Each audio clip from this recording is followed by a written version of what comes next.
Ya, bismillahirrahmanirrahim. Assalamualaikum warahmatullahi wabarakatuh. Perkenalkan, nama saya Rivalino, saya dari kelas D, jurusan Bahasa dan Sastra Indonesia, Fakultas Sastra dan Budaya, Universitas Negeri Gorontalo. Baiklah, pada kesempatan kali ini saya akan mereview beberapa artikel tentang metode pembelajaran, media pembelajaran, dan desain pembelajaran. Baiklah, penasaran dengan videonya? Mari kita simak. Ya, langsung saja kita akan mereview sebuah artikel tentang metode pembelajaran dengan judul Metode Pembelajaran SQ3R untuk Meningkatkan Kemampuan Membaca Pemahaman. Jurnal ini ditulis oleh Disa Nurul Ilmi pada tahun 2017. Jurnal ini diambil dari JPGSD, Jurnal Pendidikan Guru Sekolah Dasar, volume 2 nomor 4, halaman 88 sampai 99. Ya, kita lanjut ke judul. Sesuai dengan yang saya baca dari judul artikelnya, itu merujuk ke metode pembelajaran SQ3R untuk kemampuan membaca, dan bisa saya simpulkan isi daripada artikel ini sesuai dengan judul artikel karena sama-sama membahas tentang metode pembelajaran SQ3R untuk kemampuan membaca. Ya, selanjutnya kita ke pendahuluan. Gap Research. Sesuai dengan penelitian yang dilakukan oleh PISA, Program for International Student Assessment, PISA merupakan program pengukuran kompetensi literasi anak-anak yang diselenggarakan 3 tahun sekali dengan membaca sebagai salah satu mata ujiannya berdasarkan hasil pada tahun 2000, 2003, 2006, dan 2009 menempatkan bahwa posisi membaca siswa Indonesia sangat rendah. Sejalan dengan ini, hasil penelitian Pearce pun memperlihatkan hasil yang sama. Pearce Progress in International Reading Literacy Study adalah pengukuran yang berskala internasional tentang literasi membaca, bahwa posisi negara Indonesia berada di peringkat bawah, sehingga terbukti bahwa kemampuan membaca pemahaman Indonesia masih jauh tertinggal dibandingkan kemampuan internasional. Novelty. Penelitian ini pernah dilakukan sebelumnya oleh Kemis dan MC Taggart tentang planning, pelaksanaan atau acting, pengamatan atau observing, dan reflective atau reflecting. Nilai kebaruan dalam penelitian ini yaitu dengan menerapkan metode pembelajaran SQ3R, Survey, Question, Read, Recite, and Review untuk meningkatkan kemampuan membaca pemahaman. Metode penelitian. Penelitian ini menggunakan metode SQ3R, Survey, Question, Read, Recite, and Review untuk meningkatkan kemampuan membaca pemahaman. Ya, selanjutnya kita ke hasil dan pembahasan. Secara rinci berikut adalah pembahasan yang diberikan. Pelaksanaan pembelajaran dengan menggunakan metode pembelajaran SQ3R berdasarkan hasil observasi pembelajaran yang telah dilakukan oleh observer. Proses pelaksanaan metode pembelajaran membaca pemahaman dengan menggunakan metode SQ3R kelas 5 sudah berlangsung dengan cukup baik sesuai dengan tahapan-tahapan metode SQ3R. Kegiatan pembelajaran siklus 1 sampai siklus 3 berjalan baik dan teratur sesuai dengan langkah-langkah yang terdapat dalam metode SQ3R, yaitu Survey, Question, Read, Recite, and Review. Penelitian menggunakan metode ini karena metode SQ3R ini dirasa sangat tepat. Namun dalam pelaksanaannya terdapat beberapa hambatan dan masalah yang terjadi dalam pelaksanaan metode SQ3R ini.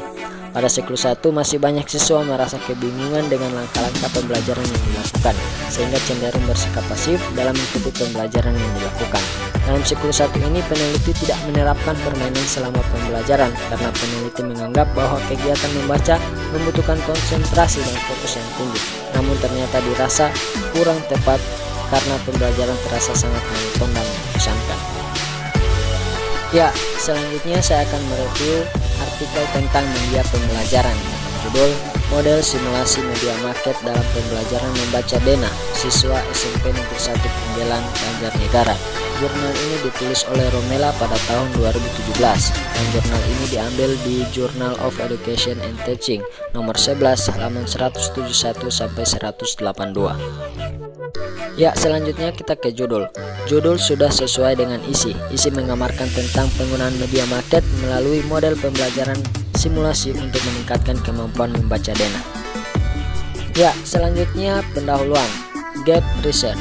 Yang ditampilkan pada pendahuluan adalah adanya fakta bahwa tidak semua siswa SMP mampu membaca DENA dengan baik dan benar. Padahal dalam kurikulum tingkat satuan pendidikan atau KTSP, keterampilan membaca DENA merupakan kompetensi yang harus dikuasai oleh siswa SMP atau MTS. Kedua, dalam proses pembelajaran membaca, guru hanya menggunakan media gambar, arah mata angin, atau DENA sekolah yang dipajang di papan tulis dengan metode penugasan. Oleh sebab itu, pembelajaran membaca Dena terkesan monoton, tidak menyenangkan sehingga siswa tidak aktif dan cepat bosan sehingga sulit memahami materi. Ya, selanjutnya state of the art. Penelitian merujuk pada penelitian yang telah dikembangkan oleh Richard Wing dalam salah satu pusat layanan regional New York, Wing dalam Yoye, Weil dan Calhoun 2011 nomor 436 tentang model simulasi membaca Dena. Novelty. Nilai kebaruan pada penelitian ini yaitu penggunaan media market jenis building model tipe urban models. Selama ini pembelajaran membaca Dena hanya menggunakan media gambar, arah mata angin atau Dena sekolah yang dipajang di papan tulis. Metode penelitian. Penelitian ini menggunakan pendekatan kualitatif yang berjenis penelitian tindak kelas atau PTK atau Classroom Action Research yang terdiri atas 2 siklus tindakan dengan tahapan perencanaan, pelaksanaan, evaluasi, dan refleksi. Ya, selanjutnya hasil dan pembahasan.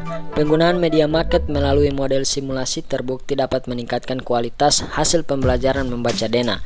Peningkatan hasil dibuktikan dengan adanya peningkatan hasil tes kemampuan membaca Dena dengan nilai rata-rata dari siklus 1 ke siklus 2 mengalami peningkatan sebesar 13,41 yaitu dari 73 dengan kategori sedang menjadi 86,41 termasuk pada kategori tinggi. Selain itu, jumlah siswa yang lulus KKM juga mengalami peningkatan sebesar 37,93%, yaitu dari 12 siswa 41,38% menjadi 23 siswa 79,31%. Ya, selanjutnya masih dengan media pembelajaran, tapi dengan judul yang berbeda, yaitu pengembangan media mobile learning dalam pembelajaran membaca puisi dengan strategi pembelajaran interaktif siswa kelas 10 SMA Negeri 4 Berau, Kalimantan Timur. Jurnal ini ditulis oleh Datu Haidar Saleh pada tahun 2015. Jurnal ini diambil dari jurnal Nosi. Ya, judul telah sesuai dengan isi. Di dalam isi telah menjelaskan tentang pengembangan media mobile learning dalam pembelajaran membaca puisi dengan strategi pembelajaran interaktif siswa kelas 10 SMA Negeri 4 Berau, Kalimantan Timur. Ya, berikutnya kita ke pendahuluan. Gap Research. Yang ditampilkan pada pendahuluan adalah bahwa pengajar tidak memiliki banyak waktu dan tidak mengikuti perkembangan sastra khususnya pembelajaran membaca puisi, serta adanya fakta bahwa pembelajaran membaca puisi kurang memuaskan karena para guru cenderung mengajarkan yang kurang sesuai dengan perkembangan siswa. Ya, kalau kita melihat dari state of the art-nya atau penelitian terdahulu, kita tidak akan menemukan adanya mengenai penelitian terdahulu pada artikel ini. Ya, selanjutnya novelty. Nilai kebaruan pada penelitian ini yaitu penerapan media pembelajaran membaca mobile learning dalam pembelajaran membaca puisi dengan strategi pembelajaran interaktif. Selama ini para guru atau pengajar hanya mengajarkan materi membaca puisi dengan bahan yang kurang sesuai pada perkembangan siswa. Penelitian ini juga dapat dikembangkan atau ditindaklanjuti karena termasuk media yang mudah dipergunakan. Selanjutnya metode penelitian. Model pengembangan yang digunakan peneliti ini adalah metode pengembangan model Luther. Model ini disusun berdasarkan beberapa tahapan yang secara sistematis, yakni konsep, desain, collecting, material, assembly, test drive, dan distribution.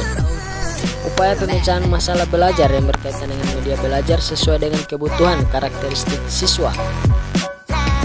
Ya, yang berikut adalah hasil dan pembahasan.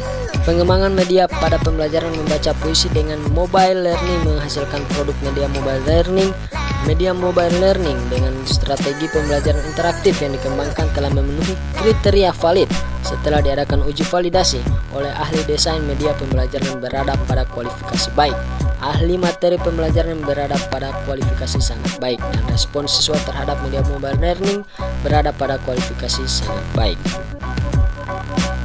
Ya, selanjutnya kita ke desain pembelajaran dengan judul artikel Desain Didaktif Interaktif Problem Solving Matematis pada Pokok Bahasan Kesebangunan. Nama jurnal Penelitian dan Pembelajaran Matematika, volume 10 nomor 1 halaman 68-73. Jurnal ini ditulis oleh Rezal Anwar tahun 2017. Judul pada artikel itu sesuai dengan isi artikel. Judul membahas tentang penyelesaian masalah tentang mata pelajaran matematika.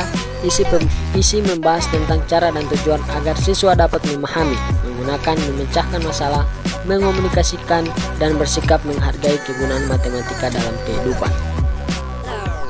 Pendahuluan. Gap research. Dalam pendahuluan, telah dijelaskan bahwa pendidikan matematika adalah salah satu wahana mengembangkan kemampuan siswa dalam hal bernalar, kreativitas, memecahkan masalah, serta mengembangkan dan mengemukakan ide-ide matematik. State of the art atau penelitian terdahulu. Learning obstacle yang teridentifikasi sebelumnya melalui instrumen untuk mereduksi learning obstacle tersebut. Penelitian pengembangan ini dilakukan dalam rangka menghasilkan bahan ajar berbasis komputer berupa flash learning obstacle yang teridentifikasi sebelumnya melalui instrumen untuk mereduksi learning obstacle tersebut. Ya, berikutnya novelty. Nilai kebaruannya yaitu pada tahun 2009 disimpulkan bahwa literasi siswa di Indonesia memiliki kemampuan pemecahan masalah yang baik, tidak lebih dari 10%. Kemampuan pemecahan masalah siswa Indonesia menduduki peringkat ke-63 dari 65 negara. Ya, berikutnya metode penelitian. Penelitian ini menggunakan pendekatan kualitatif dan menggunakan metode berupa penelitian desain didaktis atau didactical design research. Selanjutnya, hasil dan pembahasan. Hasil analisis TKR menyimpulkan learning obstacle yang teridentifikasi dibagi menjadi 3 jenis, yaitu learning obstacle berkaitan dengan kemampuan visual. Secara umum, learning obstacle ini berkaitan dengan kemampuan visual dibagi menjadi 2, yaitu mengkonstruksi gambar bantu dan menemukan objek yang sebangunnya letaknya. Kedua, learning obstacle dalam mengidentifikasi dan membandingkan sisi-sisi yang bersesuaian. Konsep kesebangunan memerlukan kemampuan siswa dalam mengidentifikasi serta membandingkan sisi-sisi yang bersesuaian dalam menyelesaikan masalah. 3. Learning obstacle dalam menghubungkan konsep yang diperlukan. Siswa belum mampu mengolah informasi yang ada pada soal cerita. Ya, selanjutnya artikel dari Maria Teresia Lintang, Larasati, dan Yudi Sukmayadi pada tahun 2021 menulis sebuah artikel dengan judul Desain Pembelajaran Seluler dengan Membaca Cepat. Jurnal ini diambil di Google Scholar, volume 519, halaman 70-73. Judul telah sesuai dengan isi. Di dalam isi telah menjelaskan tentang desain pembelajaran membaca cepat dengan menggunakan aplikasi yang dapat diakses dalam media seluler. Namun di dalam judul tidak dijelaskan bahwa desain pembelajaran ini lebih difokuskan pada siswa musik saja. Pendahuluan. Gap research. Di dalam pendahuluan telah dijelaskan bahwa penggunaan multimedia untuk mendukung proses membaca cepat seperti salah satunya handphone sudah menjadi kebutuhan setiap orang, terlebih kepada siswa musik. State of the art atau penelitian terdahulu. Penelitian ini diambil dari buku Solfège de Solfèges oleh Adolphe Denhausen. Ya, selanjutnya novelty. Nilai kebaruannya pada penelitian ini karena penulis menerapkan metode pembelajaran membaca cepat dengan menggunakan smartphone setiap siswa agar pembelajaran dapat dilaksanakan di luar maupun di dalam sekolah. Aplikasi yang digunakan oleh penulis pun dapat diakses pada semua device maupun PC. Metode penelitian.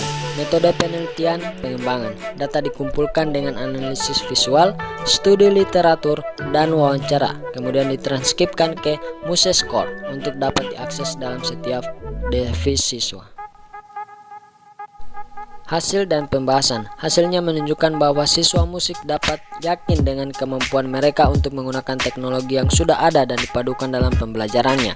Hal ini juga dapat meningkatkan kualitas pendidikan karena motivasi belajar siswa tergantung pada minat mata pelajaran yang mereka ambil.